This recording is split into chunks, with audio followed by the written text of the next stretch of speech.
জীবনের সমস্ত রাগ অভিমান মানিয়ে তোমাকে আগলে রাখার মানুষ পাওয়াটা খুব ভাগ্যের ব্যাপার, জানো তো।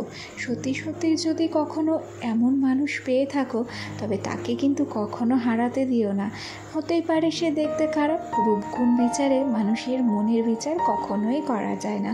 হতে পারে যে দেখতে অসুন্দর তার মনটা খুব সুন্দর, আবার এমনও হয় যে বাইরে থেকে দেখতে সুন্দর তার মনের ভেতরটা ততটাই কুশ্রী আর ততটাই অসুন্দর। যাই হোক, অনেক গল্প অনেক কথা তোমাদের সাথে হবে, তার আগে নিজের পরিচয়টা দিয়ে নিই। নমস্কার, কেমন আছো সবাই? আশা করছি সবাই খুব ভালো আছো আর আমিও ভালো আছি। আমি রিমি, আর রিমি সুজিত কাপল ব্লগের আজকে আরও একটি নতুন ভিডিওতে তোমাদের সবাইকে অনেক অনেক স্বাগত জানিয়ে ভিডিওটি শুরু করছি। আর আশা রাখছি ভিডিওটি তোমাদের ভালো লাগবে।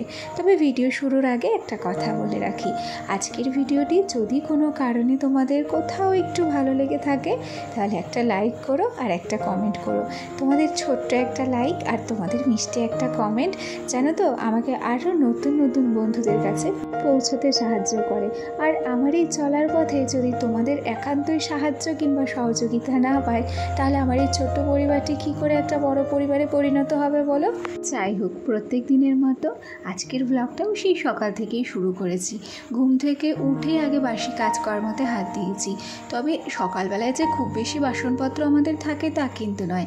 আর একটা সুবিধা হয়েছে কি বলো তো, খুব সকাল সকাল টাইম কলের জল দিয়ে দেয়, তাতে করে আমাদের থালা বাসন ধুতে বেশ সুবিধা হয়। তবে এখন যে থালা বাসনগুলো আমাকে ধুতে দেখছো, এগুলো হচ্ছে আমার ছেলেকে খাইয়েছিলাম সেই বাসনপত্রগুলো। সোনার শরীরটা বেশ খারাপ, সেই জন্য কি হয়, খাওয়া দাওয়াটাও না একটু উল্টোপাল্টা হয়ে যাচ্ছে। আসলে উল্টোপাল্টা হবে না কেন বলো তো, ও তো যখন তখন ঘুমিয়ে যাচ্ছে, শরীরটা এতটাই দুর্বল। ডক্টরের কাছে নিয়েছিলাম, ওষুধ খাইয়েছি, তবে ওষুধটা বেশ ভালো, একটু হলেও সোনার শরীরটা এখন ঠিক আছে। আর এদিকে একটা হাঁড়ি দেখছো, এই হাঁড়িতে কি করেছিলাম, আগের দিন দুধ বসিয়েছিলাম 3-4 দিন আগে। আমার না আর গ্যাসটা অফ করতে খেয়াল ছিল না, সমস্ত দুধ পুড়ে পুরো কালো চটের মতো হয়ে গেছে। সেজন্য হাঁড়িটাকে না ভিজিয়ে রেখে রেখে একদিন দুদিন করে মাজতে হচ্ছে, তাতে করে একটু একটু করে কালিটা উঠছে। এই যে আমার শাশুড়ি মা মেজে রেখেছে হাঁড়িটা, আবার ভিজিয়ে রেখেছে, আবার হয়তো কালকের দিন কিংবা আজকের দিন ওই প্রত্যেক দিনই একটু একটু করে মেজে ওটাকে পরিষ্কার করা হচ্ছে। দেখো, তোমাদের সাথে গল্প করতে করতে বাসি নাইটিটা তো আগেই ধুয়ে নিয়েছিলাম, আর সোনার জন্য যে খাবার বানিয়েছিলাম সেগুলোও কিন্তু আমি ধুয়ে নিয়েছি। আর ওদিক থেকে একটা ধামা পেতে দিলাম কল পরে, কেন কি যতক্ষণ জলটা থাকবে ততক্ষণ জলটা ধামাতে একটু ভরে নেব, তাতে করে পরে না আমাদের কাজ করতে আরও সুবিধা হবে। ওদিক থেকে আবহাওয়া খুব খারাপ, জানো তো, প্রচণ্ড পরিমাণে বৃষ্টি হচ্ছে আর সেই সাথে উঠোনে কাদা। এই পর্যায়ে ছেলেটা যে কতটা বিরক্ত করছে সেটা খালি আমরাই বুঝতে পারছি। ওদিক থেকে মুখ ধুয়ে সোজা ঘরে চলে এসেছি। এই যে অ্যালোভেরা জেলটা দেখছো, এই জেলটা আজকে কত দিন হলো কিনেছি, ইউজই করি না, খুব কম ইউজ করি। বেশিরভাগ সময় বাবার বাড়ি থাকা হয়, আর যখন বাবার বাড়ি যাওয়া হয় এইসব টুকিটাকি জিনিসগুলো ব্যাগে করে আর টেনে নিয়ে যেতে ইচ্ছে করে না, জানো। সেই জন্য যখন আমি এখানে থাকি তখনই ব্যবহার করি জিনিসগুলো, আর যখন বাবার বাড়ি থাকি তখন আর ব্যবহার করা হয় না। যাই হোক, সকালে মুখ টুক ধুয়ে একটু ফ্রেশ হয়ে এই যে সোজা চলে এসেছি রান্নাঘরের দিকে। গ্যাসটাকে একটু মুছে নিচ্ছি, কেন কি প্রত্যেক দিনই না বাসি গ্যাস আমরা সাজও করি। শুধু আমি একা করেই বলবো না, সবাই কিন্তু এই কাজটা করতে পছন্দ করে। রান্নাঘর অন্নপূর্ণার জায়গা, সেই জায়গাটাকে পরিষ্কার পরিচ্ছন্ন রাখতে হবে, সেটাই স্বাভাবিক, তাই না বলো। ওদিক থেকে তো সোনা এখনো পর্যন্ত ঘুমিয়ে আছে, আর সেই সুযোগে আমি ভেবেছি ঝটপট এ ঘরে আসবো, আর এ ঘরে এসে এই যে গ্যাস মোছা বলো, চা করা বলো, এই কাজগুলো করে নেব। আর তারপরেই কিন্তু সোনা উঠলে সোনার জন্য আবার একটু খাবার তৈরি করে নেব। আর এই যে দেখো, গতকাল রাত্রে দুধ ছিল, সেই দুধটাকেই কিন্তু একটু চাল দিয়ে নিচ্ছি। এখন যেহেতু বর্ষার আবহাওয়া, রাত্রে খুব একটা গরম দেয় না, সেই জন্য দুধটা আর নষ্ট হয় না। আজকে চিনি ফুরিয়ে গিয়েছিল, গতকালকে বাজারে গেছিলাম, সেখান থেকে চিনি নিয়ে আসা হয়েছিল। তবে কৌটোটা আজকে চেঞ্জ করেছি, কেন কি যে কৌটোতে আমাদের চিনি থাকে সেই কৌটোটা একটু ভিজে ভিজে হয়ে গেছে, আর সেই কৌটোটাকে ধুতে হবে। তো এখন আপাতত চিনি রাখার জন্য এই কৌটোটাকেই বেছে নিলাম। ওদিক থেকে চাও বসিয়েছিলাম, তবে আজকে আর লিকার চা করিনি, আজকে একটু দুধ চাই করেছি। বাসি দুধ যখন থাকে সেই দুধটাকে আর ফেলতে ইচ্ছা করে না, সেই দুধটুকু দিয়ে কিন্তু চা করে নিই। আর এখন 1 কাপ চাই করছি, কেন কি বলো, আমার বর তো বাড়ি নেই, আর আমার শাশুড়ি মাও কিন্তু চা খেতে পছন্দ করে না।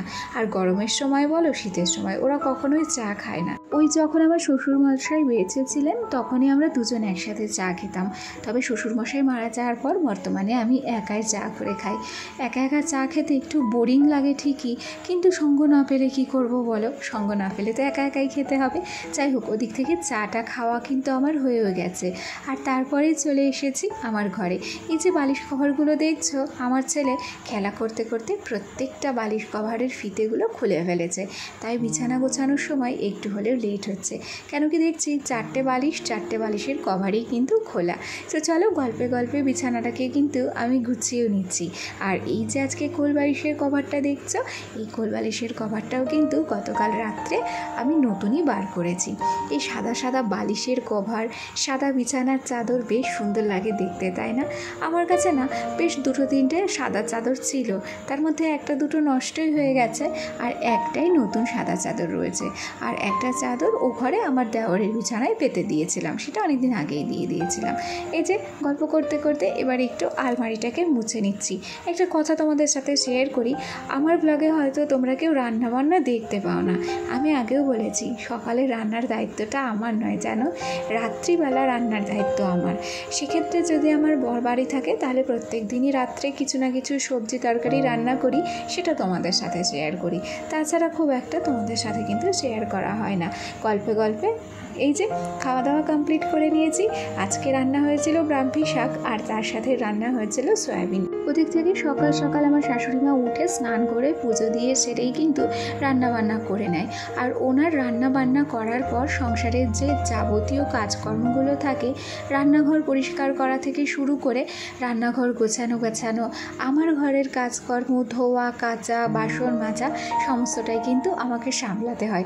ওই যে একার সংসার হলে যা হয়, আসলে কি বলো তো, একার সংসারে নিজেকে অ্যাক্টিভ রেখে রথ দেখা থেকে শুরু করে কলা বেচা, ওদিক থেকে সংসারের যাবতীয় কাজকর্ম থেকে শুরু করে আমার সোনার যত্ন নেওয়া, বাজারঘাটের দায়িত্ব, সমস্তটাই কিন্তু আমি একা কাঁধেই নিয়েছি বলতে পারো। সত্যি কথা বলতে কি জানো তো, একটা পুরুষ মানুষের অনুপস্থিতিতে একটা সংসারের পুরো দায়িত্ব নেওয়া কতটা কঠিন।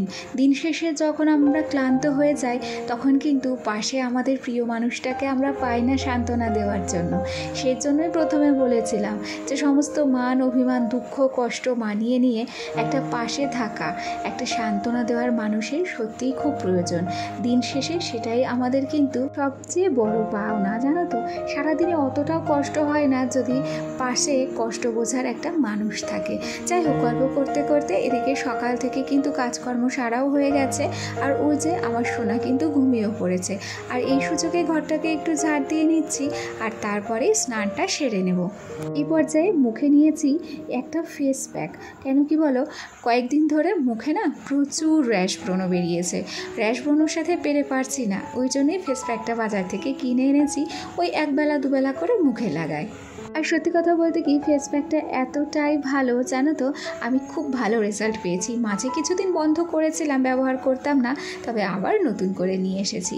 চলো, এ পর্যায়ে আমার আজকের ভিডিওটি তোমাদের কেমন লাগলো কমেন্ট করে জানাতে ভুলো না। আর একই সাথে আমার পুরানো বন্ধুদের তো ধন্যবাদ দেবই আমার পাশে থাকার জন্য।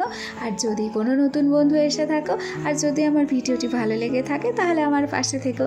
চলো আজ আসি, কাল আবার দেখা হবে। সবাই ভালো থেকো, টাটা।